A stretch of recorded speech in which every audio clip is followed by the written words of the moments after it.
welcome to another Skylark Soundbite. How are you doing? And now, how are you really doing? You see, face masks have become part of our daily life for most people, haven't they? We wear them for protection, we wear them to help protect others. In lots of places, wearing masks is now a requirement.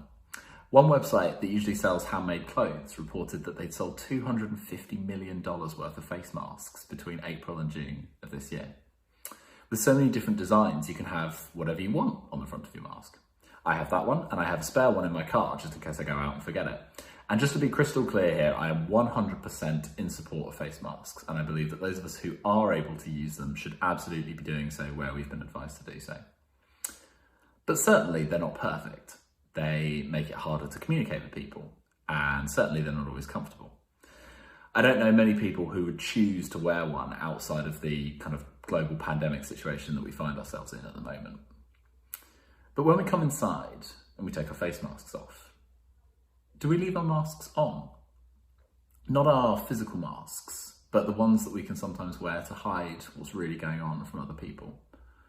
The masks that know when someone says, "How are you doing?" to reply, "Yeah, I'm fine, thanks. How are you?" The ones that take a, "No, how are you really doing?" in order for us to have some courage to maybe take them off. Because our emotional masks are a lot like our physical ones.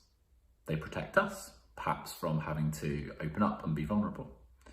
They protect other people, at least we like to think that they do, from maybe feeling like we're putting our own stuff onto other people.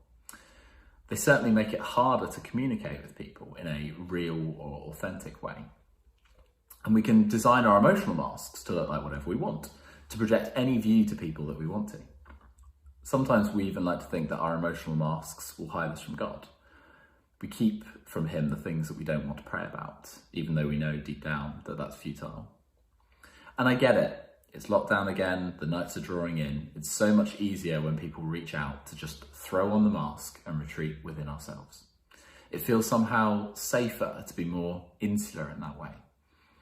But when we do that, we miss out on the opportunity to connect with others in a real way, to allow them to support us and to be able to support them in return. Sometimes we need to encourage others to take their emotional masks off, let them know that we're really listening. But other times we need to be willing to be vulnerable enough to have the courage to take our emotional masks off and allow other people to do the same.